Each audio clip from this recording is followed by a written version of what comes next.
bisa dipercaya karena Engkau satu-satunya tidak pernah berubah dari dahulu, kemarin, hari ini, esok, lusa, bahkan sampai selama-lamanya. Bahkan Engkau sendiri yang telah memilih kami sebelum dunia dijadikan, Tuhan, dan memberikan kami anugerah keselamatan, Tuhan, sehingga kami bisa hidup di dalam anugerah Tuhan. Terima kasih banyak Bapa di surga. Kami percaya Tuhan Kau telah hadir di tempat ini karena kami sudah menaikkan pujian dan penyembahan di hadapan-Mu. Kami percaya Kau terus bertata di atas pujian umat-Mu. Terima kasih banyak Bapa di surga. Sebelum kami sharing firman Tuhan di tempat ini, kami mau mendeklarasikan firman-Mu ya Tuhan, dalam nama Yesus. Ayo kita angkat Alkitab kita yuk. Kita deklarasikan firman Tuhan. bisa tolong ditayangkan? Oke, kita langsung aja ya. Aku percaya firman-Mu berkuasa. Aku percaya firman-Mu dapat mengubah seluruh hidupku. Aku percaya firman ini adalah Tuhan sendiri. Aku siap untuk menerimanya dan melakukannya. Dalam nama Yesus. Haleluya. Amin. Silakan duduk kembali Bapak Ibu yang terkasih dalam Kristus Yesus. Shalom semuanya. Shalom. Ada sukacita pagi hari ini. Amin. Saya lihat wajah-wajah yang bersukacita dan bersemangat saudara-saudara ya, dalam memuji dan menyembah Tuhan ya. Haleluya.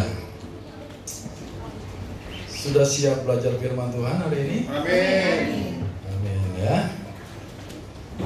Nah saudara, saya akan mulai dengan satu statement bahwa tragedi terbesar dalam kehidupan manusia adalah bukan kematian, tetapi tragedi terbesar manusia adalah hidup tanpa tujuan.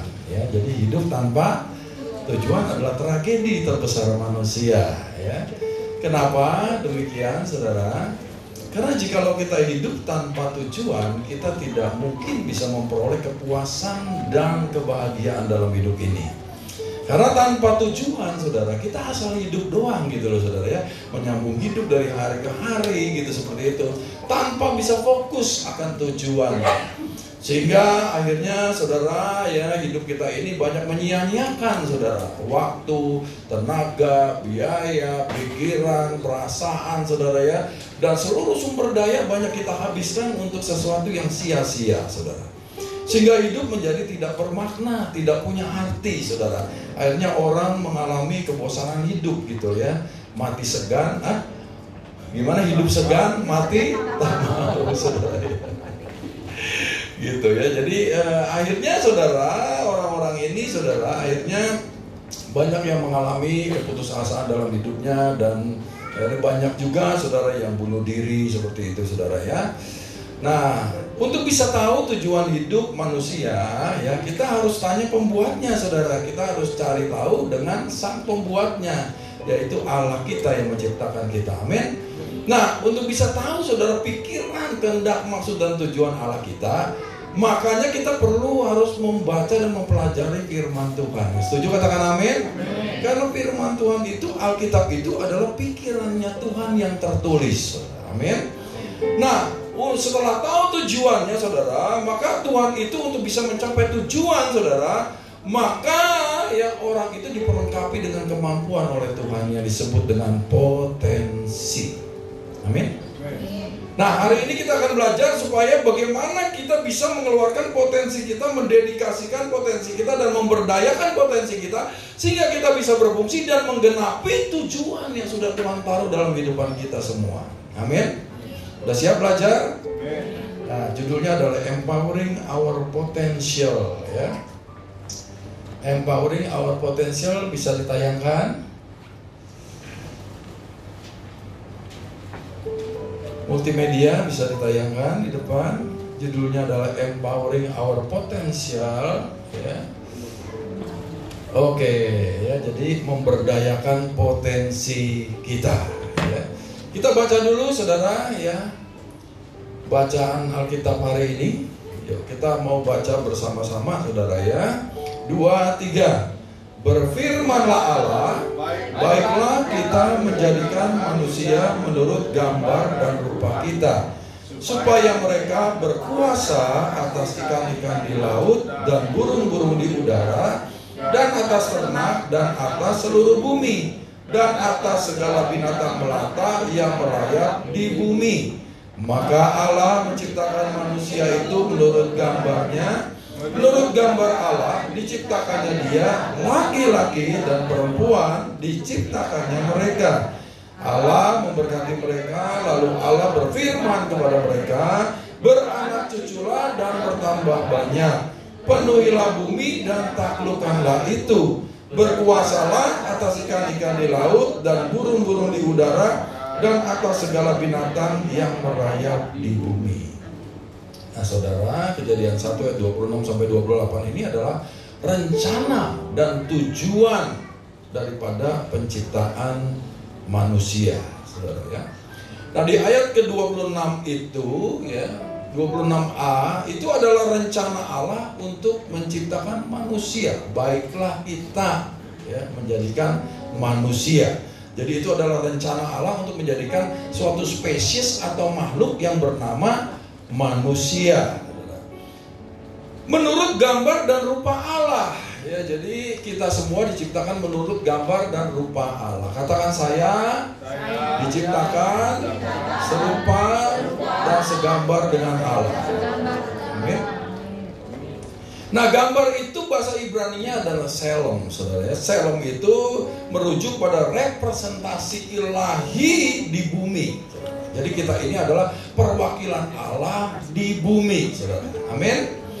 Dan rupa itu bahasa Ibrani-nya adalah demut, saudara, merujuk pada keserupaan sifat atau kualitas ilahi untuk mencerminkan kepribadian Allah, saudara. Itu yang disebut dengan rupa dan gambar Allah, saudara ya. Jadi menurut gambar dan rupa Allah itu berarti bahwa manusia diciptakan sebagai representasi atau perwakilan Allah di bumi dengan kemampuan untuk mencerminkan Allah, ya, yaitu karakter dan kehendaknya, serta ditetapkan untuk menjalankan kuasanya di dalam kasih, kebenaran, dan keadilan.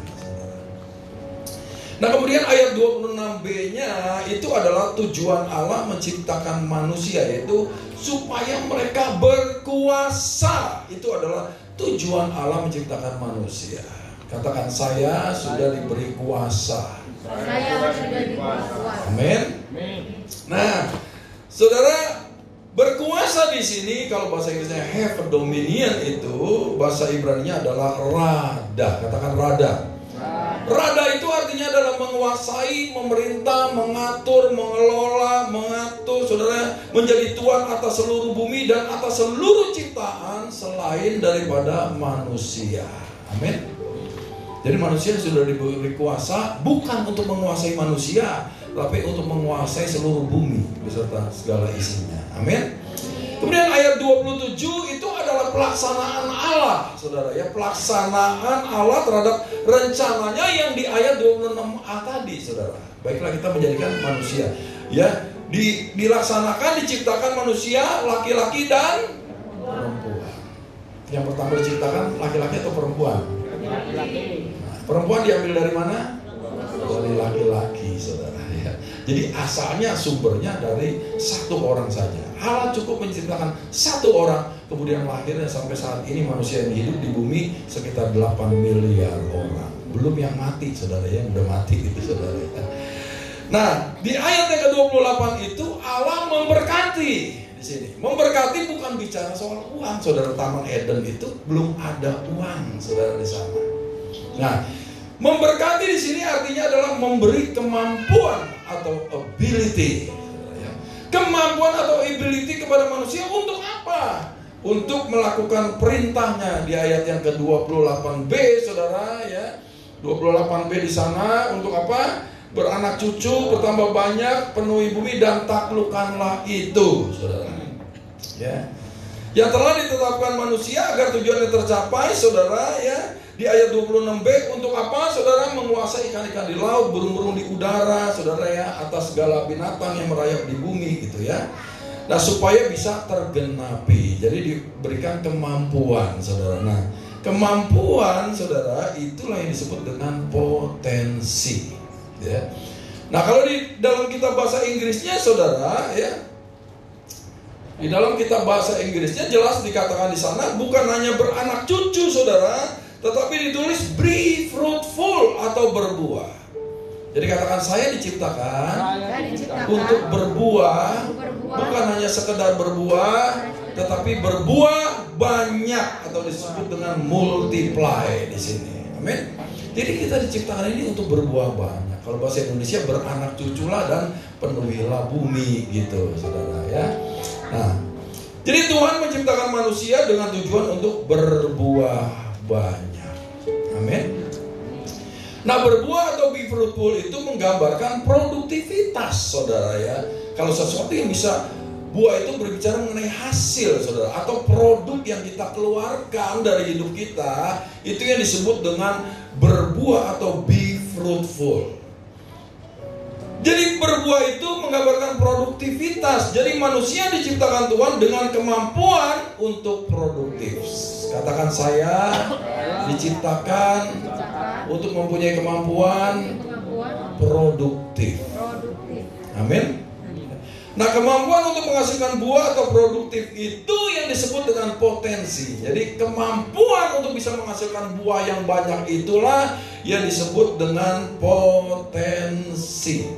Nah, potensi itu adalah kemampuan yang masih ada dalam diri kita, saudara, yang belum diaktifkan, yang masih tersimpan, yang masih belum terpakai, yang masih tersembunyi, saudara ya, yang harus kita capai tapi belum terwujud, yang mampu kita lakukan tapi belum dilaksanakan, yang mampu kita pergi tapi belum dijalani, yang mampu kita selesaikan tapi belum dimulai, yang kita bisa kerjakan secara maksimal tapi belum kita kerjakan, saudara. Itu yang disebut dengan potensi.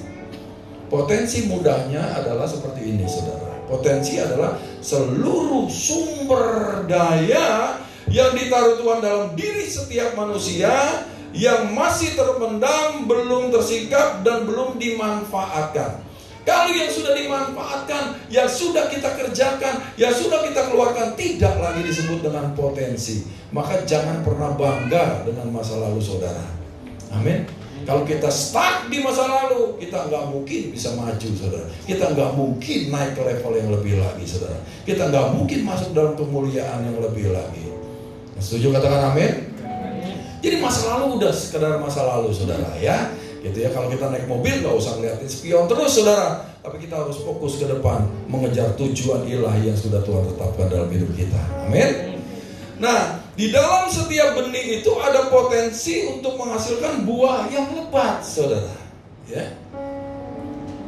Jadi saudara, misalnya di tangan saya ini ada benih mangga atau biji mangga.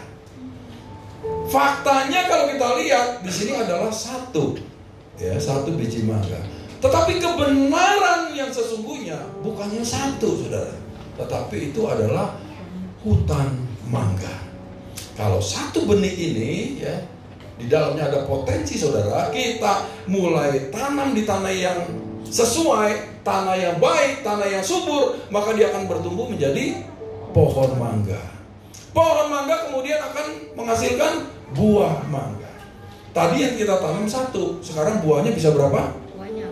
Bisa banyak, saudara. Bisa puluhan, bisa ratusan. Kalau misalnya ratusan, kita tanam lagi, saudara, tumbuh ratusan pohon mangga. Dari ratusan pohon mangga, kemudian buahnya berapa? Ribuan, saudara. Betul ya? Ribuan kita tanam lagi, saudara. Jadi apa? Jadi hutan mangga, saudara. Jadi makanya, saudara ya, saya mau peringatkan di tempat ini, hati-hati dengan yang namanya aborsi. Tuhan paling enggak senang dengan yang namanya aborsi. Kenapa? Karena itu akan memutus satu generasi yang sudah Tuhan persiapkan untuk menggenapi tujuannya. Betul ya, saudara? Nah, jadi kalau yang pernah melakukan, sekarang bertobat kalau udah tahu kebenarannya. Amin. Dan jangan lakukan lagi. Amin ya. Nah, potensi itu tidak akan menghasilkan sesuatu jika hanya, saudara ya, didiamkan saja. Boro-boro, saudara, dia bertumbuh menghasilkan buah, apalagi nggak bakal bisa. Kalau benih itu saya taruh nih di sini, di podium sini gitu ya, di mimbar, ya besok bisa tumbuh nggak? Nggak bisa, saudara ya. Bisa jadi pohon nggak? Bisa berbuah? Apalagi, saudara, boro-boro berbuah, saudara, tumbuh aja kagak bisa, saudara. Makanya potensi itu nggak boleh didiamkan, saudara. Makanya Tuhan marah, saudara, kalau potensi yang ditaruh di dalam diri saudara, ya, kalau di Matius 25 itu diumpamakan sebagai talenta, saudara, dikubur, saudara, di dalam tanah, dipendam, saudara, tidak diusahakan, maka Allah marah luar biasa, saudara. Ya, dikatakan, "Hai kamu hamba yang malas dan jahat," gitu loh. Ya. Maka ambil satu talenta itu, kasih yang 10 yang bisa menghasilkan. Ya. Dan lemparkan dia kepada kegelapan yang paling gelap, di mana terdapat ratap dan retak gigi, saudara.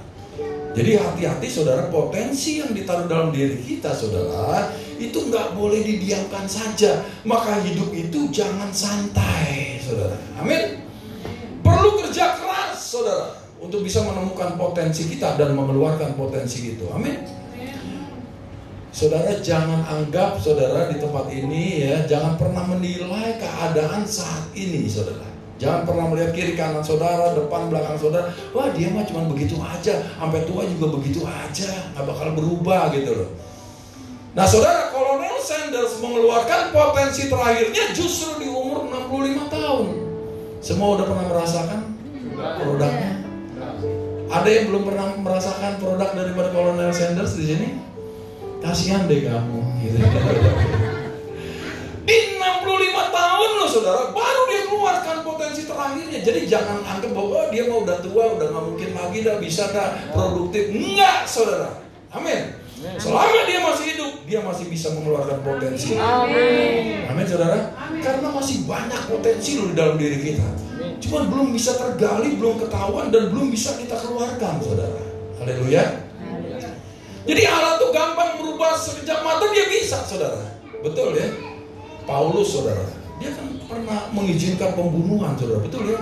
Orang-orang percaya kepada Tuhan ditangkap, diseksa, masuk ke penjara saudara. Bahkan dia legalkan pembunuhan terhadap Stefanus saudara ya. Gitu.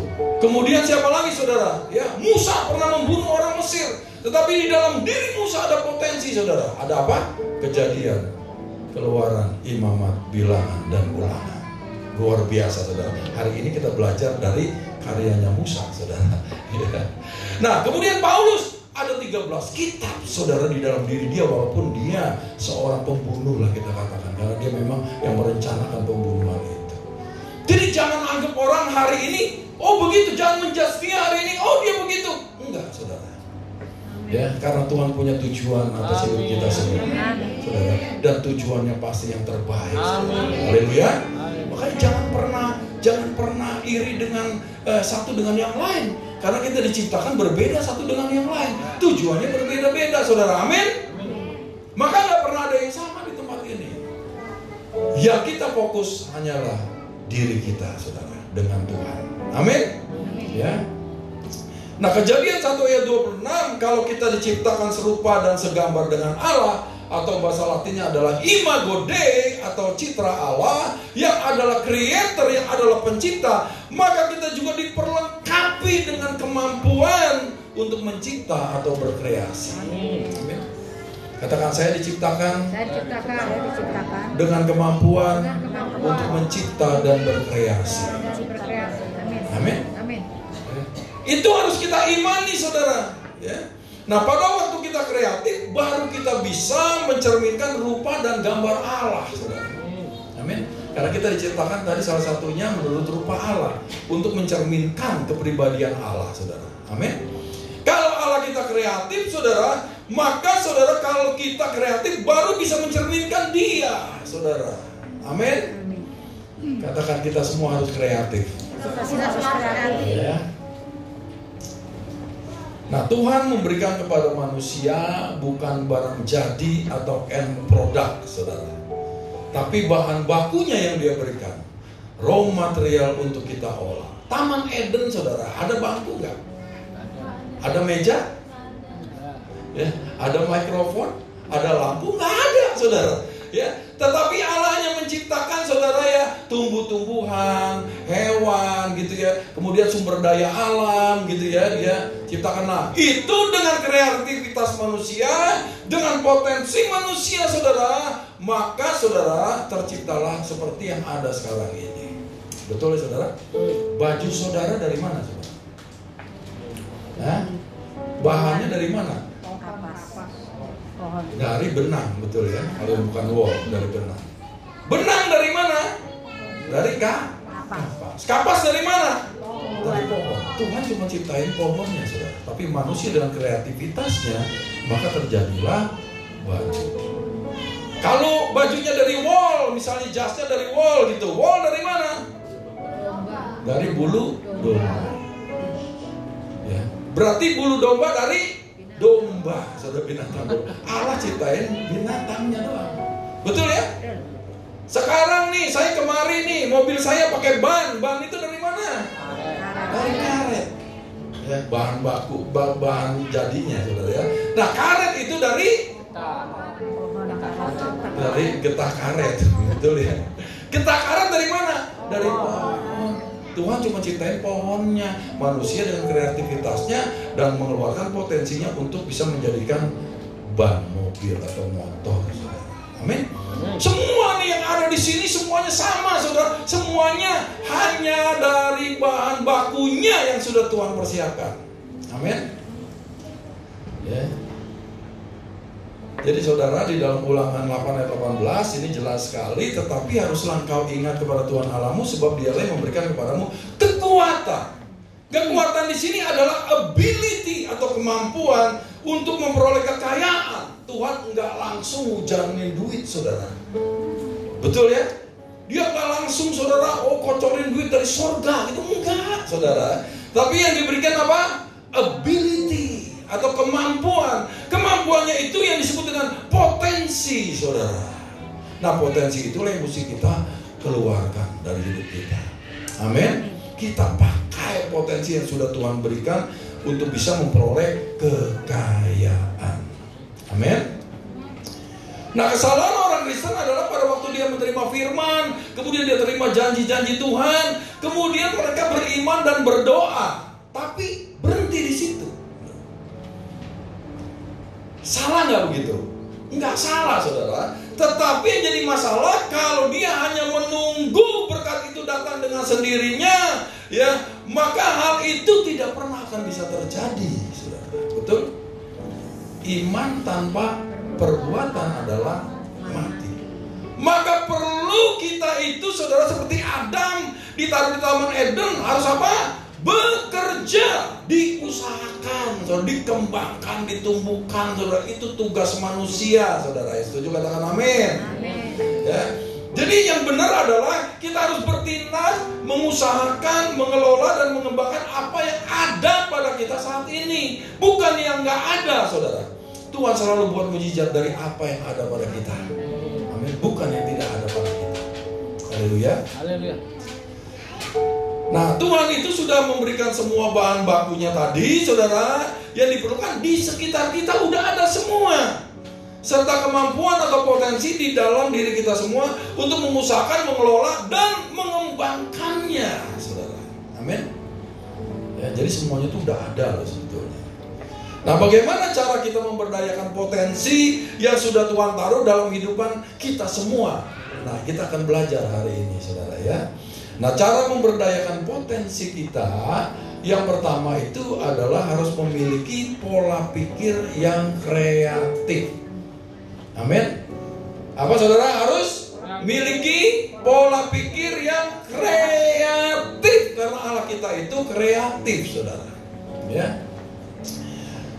Kemudian, saudara, Kejadian 2 kita baca dulu. Kejadian 2 ayat 15 sampai 17 dengan suara yang kuat, ya. 2, 3.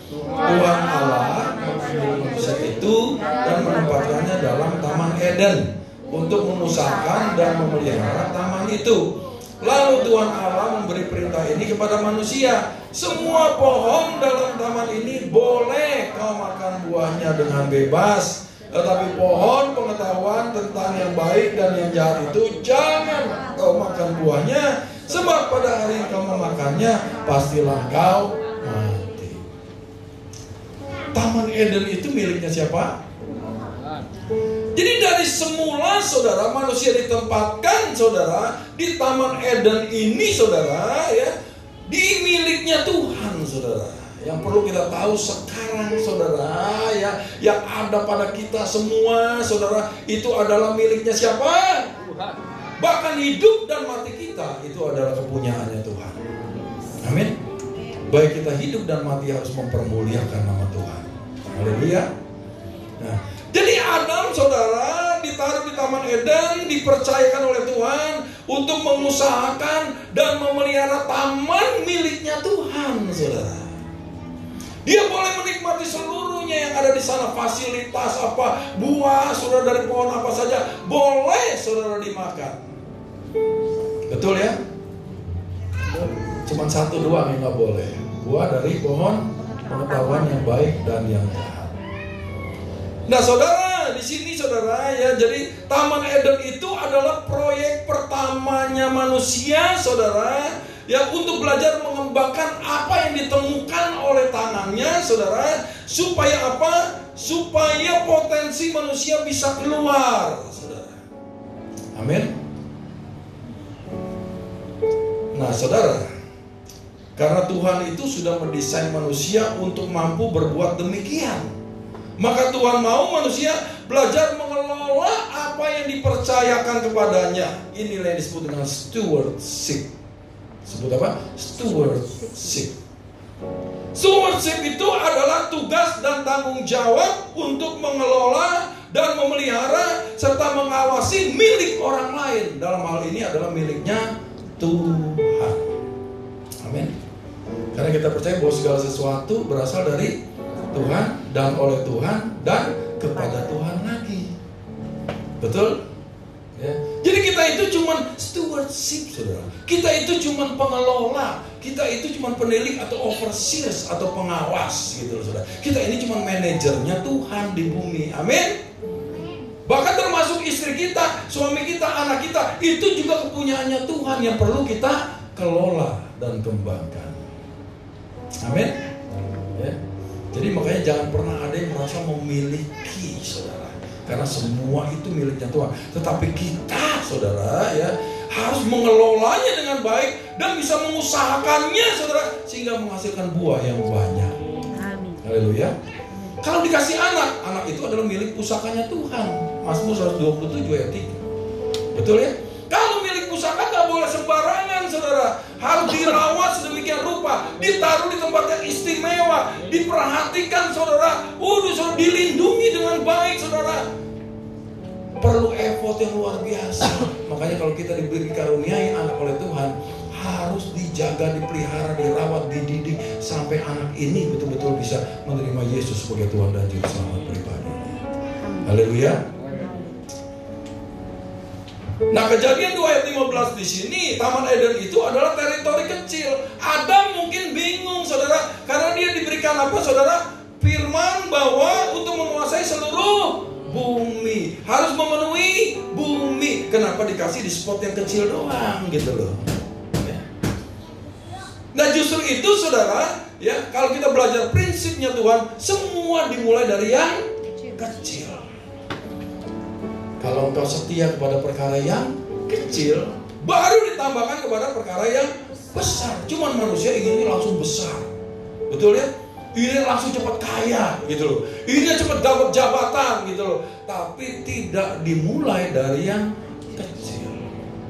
Salah jadinya, saudara ya. Nah, justru itu kenapa ditaruh di teritori kecil. Jadi Taman Eden itu adalah training ground atau tempat latihan daripada Adam atau manusia sebelum menguasai teritori yang besar, yaitu seluruh bumi, saudara. Amin. Jadi kalau saudara dikasih kecil, saudara hargai, saudara. Saudara perlu dipercayakan pelayanan yang kecil, hargai, saudara. Lakukan dengan segenap hati. Baru Tuhan tambahkan kepercayaannya lagi menjadi lebih besar dan lebih besar lagi. Bisa katakan amin? Amin. Sama di dunia sekuler juga sama, saudara. Dalam pekerjaan kayak gitu, saudara, setia kepada yang kecil. Amin. Jangan meremehkan hal-hal yang kecil, karena dari situlah hal-hal yang besar akan muncul, saudara. Amin. Nah, kemudian, saudara, di dalam taman yang kecil itu, di ayat yang kedua, ayat yang ke-17, saudara, itu pun masih dikasih batasan, saudara, di situ. Ada larangan oleh Tuhan, saudara ya. Tetapi pohon pengetahuan tentang yang baik dan yang jahat, jangan kau makan buahnya. Sebab pada waktu engkau memakannya, pastilah engkau mati. Di teritori yang kecil pun masih dikasih batasan oleh Tuhan, saudara ya. Supaya apa, saudara? Supaya Adam bisa maksimal, bisa bekerja, bisa menumbuhkan, bisa mengembangkan, bisa mengelola, dan saudara melipat gandakan apa yang ada di Taman Eden itu. Setuju katakan amin? Jadi kalau saudara diberi batasan, itu baik buat kita, saudara. Supaya jangan kebablasan. Bisa katakan amin? Jadi kalau dibatasi jangan kecewa, saudara. Jangan merasa kayaknya kok didiskriminasi gitu. Enggak, saudara. Tapi Tuhan punya maksud supaya dikeluarkan dulu semua potensi kita dengan maksimal, saudara. Baru dia percayakan lagi teritori yang lebih besar. Jadi keterbatasan itu ada bukan untuk membatasi kita, tetapi untuk apa? Mengeluarkan semua potensi yang ada di dalam diri kita. Amin. Nah, seringkali kreativitas kita itu muncul ketika kita dibatasi. Betul ya? Misalnya nih ya, saya ngajukan proposal untuk family gathering divisi pelayanan jemaat. Saya minta 60 juta, saudara. Tetapi disetujui oleh gereja 30 juta saja, saudara. Sedangkan saya, saudara, sudah membuat planning bahwa family gathering ini detail-detailnya semua sudah ada, saudara.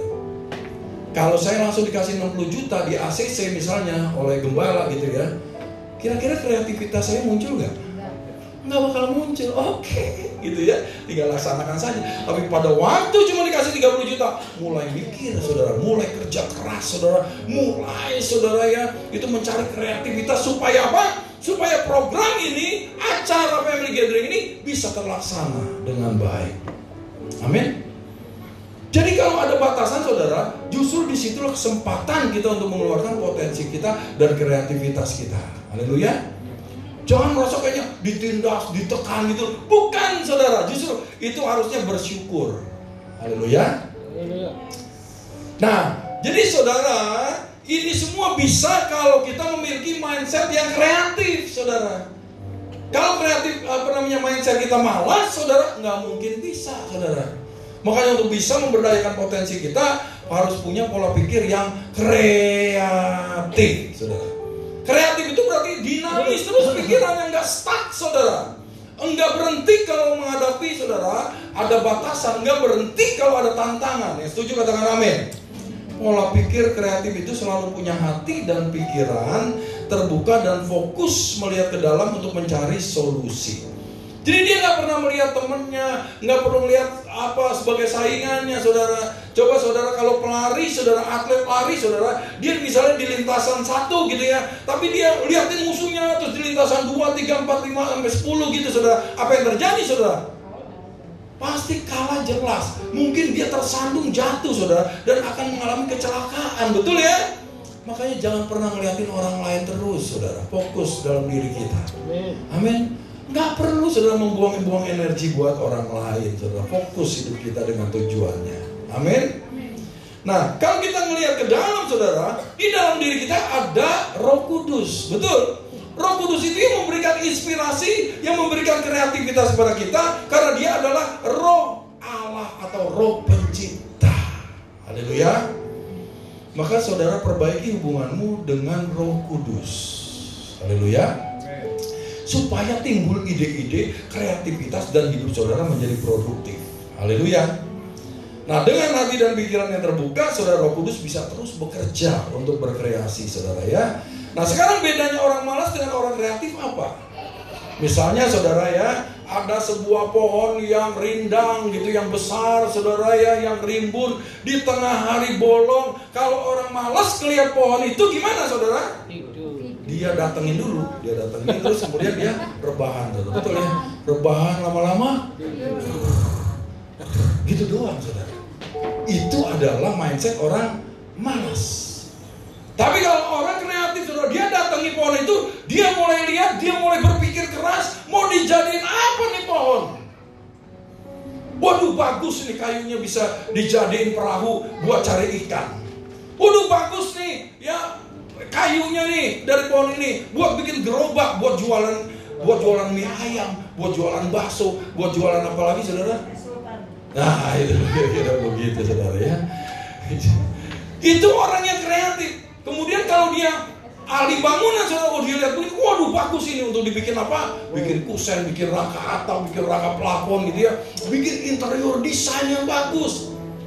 Kalau orang seni, saudara, waduh, ini kayunya bagus, nih gede nih, bisa dibikin karya seni yang mahal harganya.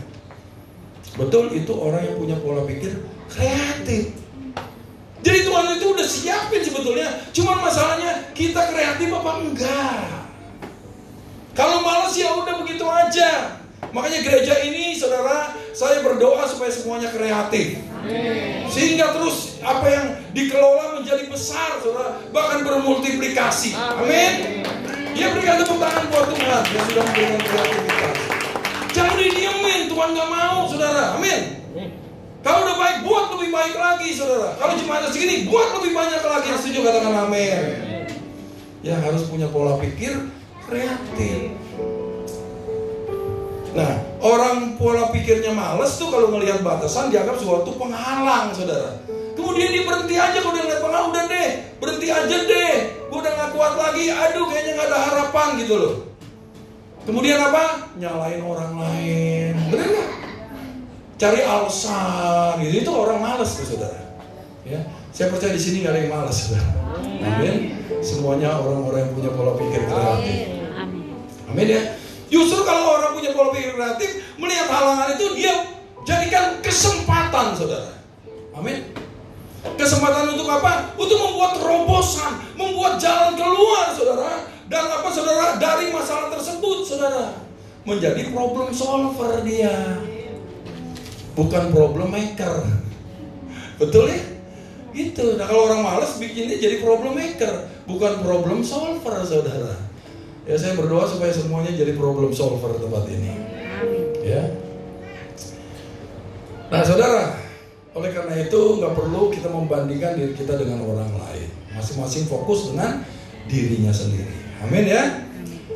Nah untuk menjalani kehidupan yang bermanfaat ya, maka kita perlu memberikan yang terbaik dan menetapkan standar internal kita dan tidak membandingkan diri kita dengan orang lain.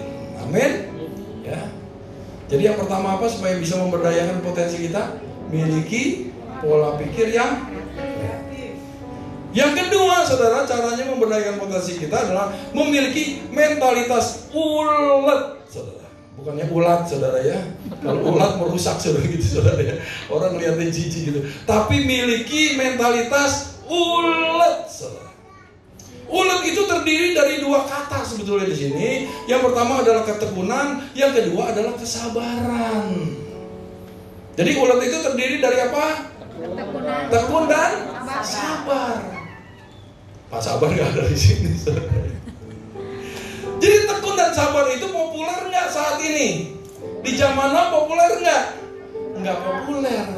Karena di zaman populer ini ya semuanya serba, semuanya tinggal pencet doang datang. Betul, asal punya dokunya, saudara ya, punya duitnya, saudara gitu ya. Nah, jadi saudara, sedangkan Tuhan ingin saudara kita itu memiliki mentalitas ulet tadi, tekun dan sabar. Ini melibatkan proses waktu dan juga effort yang luar biasa, saudara. Amin. Tuhan itu nggak seneng, saudara ya, dengan yang namanya instan. Tuhan itu lebih senang, saudara ya, dan sangat senang kalau kita semua mengalami proses.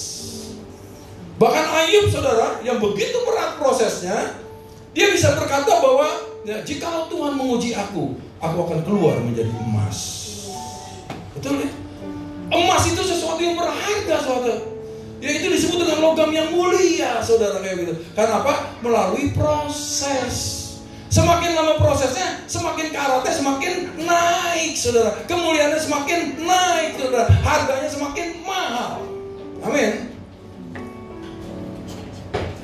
Jadi saudara, kalau orang yang dikasih Tuhan pasti diproses Tuhan. Dan kematian disebut berharga. Berharga di mata Tuhan kematian semua orang yang dikasih. Kalau orang yang dikasih Tuhan itu diajar, dihajar, saudara. Betul? Mau dikasih Tuhan? Mau diajar? Ya maunya dikasih doang, diajarnya nggak mau, saudara gitu ya, saudara ya. Nah jadi saudara ya, itu saudara untuk bisa menghasilkan buah yang matang, saudara, itu bisa mengeluarkan potensi dengan maksimal, saudara. Maka tidak boleh kita menjadi manusia karbitan. Saya mau kasih tahu saudara, enakan buah matang pohon atau buah karbitan? Kalau buah matang pohon, saudara, dia perlu proses yang lebih lama daripada karbitan, saudara. Betul ya? Kalau mau instan ya dikarbit, saudara. Tetapi kalau dia matang pohon, waduh, kualitas buahnya pasti luar biasa.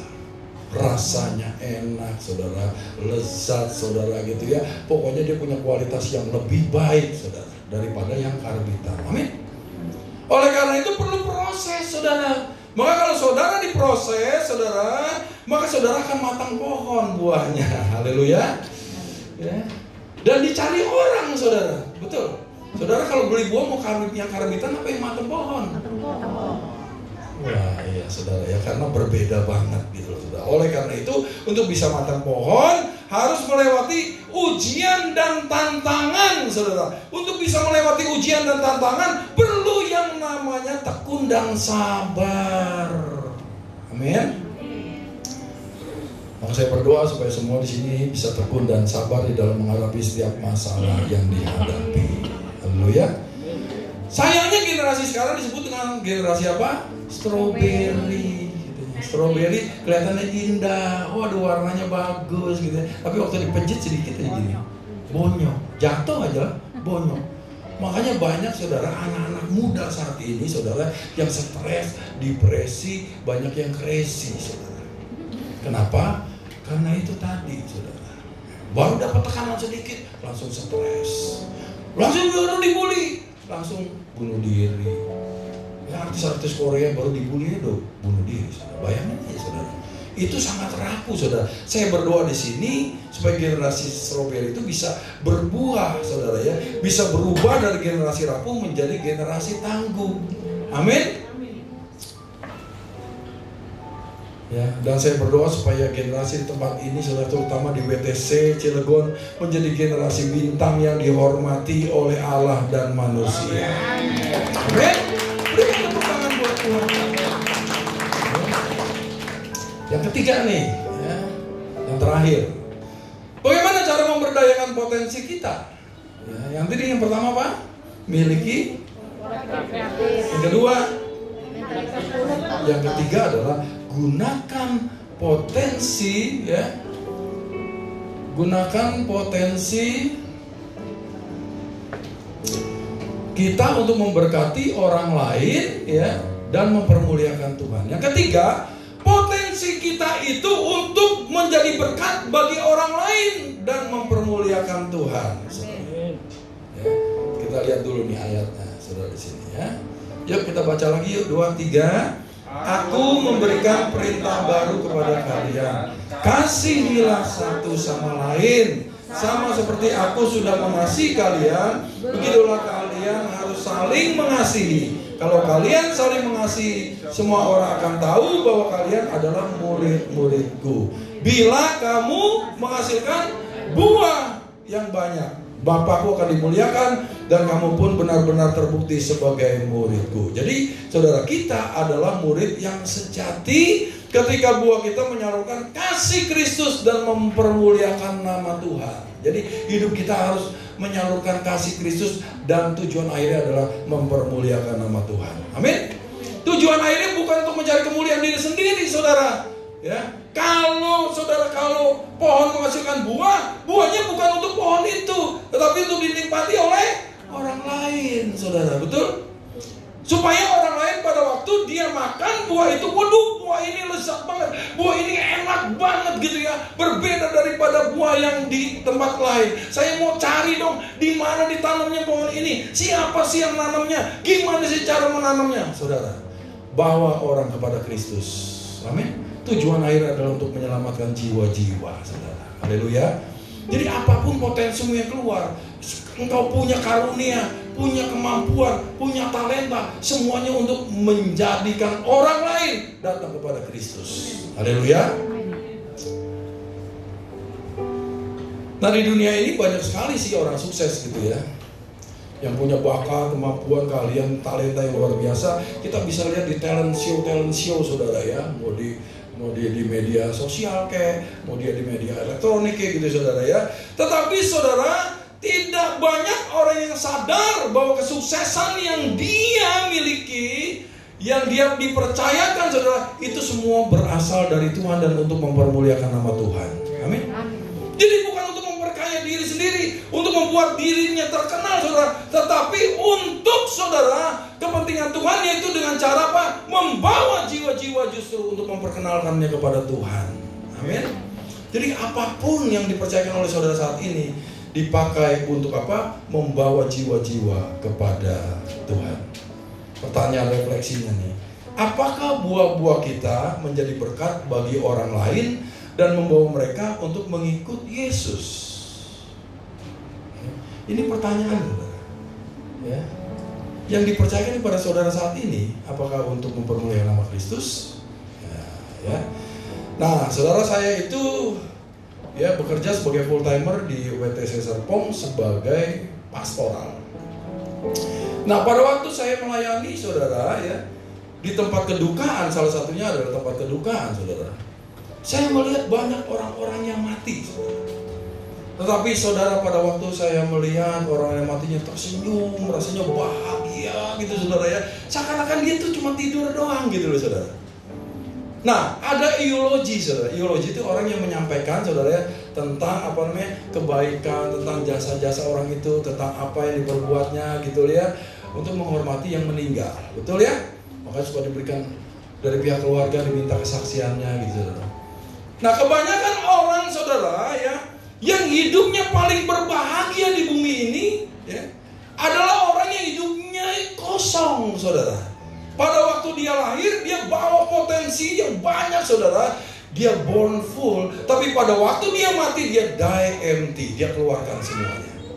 Jadi orang-orang ini adalah orang-orang yang hidupnya melayani justru. Orang-orang ini yang hidupnya mau berbagi. Orang-orang ini yang mau menolong. Orang-orang ini orang yang mau membantu orang. Walaupun dalam keadaan susah, tapi dia tetap bisa menabur kebaikan buat orang yang lain. Berapa banyak saya temui saudara orang-orang yang matinya bahagia demikian. Justru orang-orang seperti Yesus berkata, it is finished. Nah, sekarang pertanyaannya, bagaimana dengan kita saudara? Apakah bisa kita seperti itu? Ya saudara jawab sendiri. Ayo mari kita nyanyikan lagu semua baik dia. Ya mari kita bangkit berdiri saudara.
Kami harus menjadi berkat dan mempermuliakan nama Tuhan.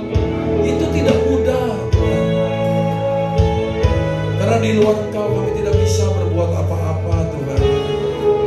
Oleh karena itu, mampukan kami untuk bisa hidup intim dengan Engkau.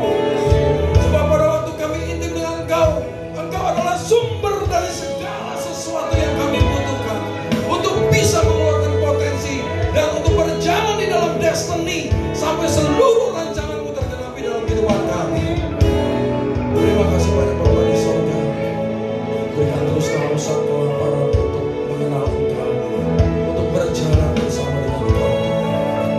Sebelum kita pulang dan berpisah satu dengan yang lain, mari kita angkat kedua belah tangan kita.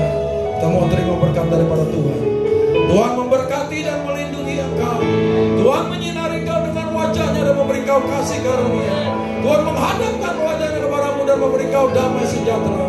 Biarlah anugerah dari Allah Bapa yang berlimpah-limpah di dalam cinta kasih yang sempurna Tuhan Yesus Kristus, pertolongan, penghiburan dan pengurapan dari Allah Roh Kudus terus menyertai kita dari saat ini hingga Maranatha, bahkan kekal sampai selama-lamanya. Yang percaya diberkati Tuhan sama-sama katakan Shalom. Shalom, Tuhan berkati. Shalom Bapak Ibu.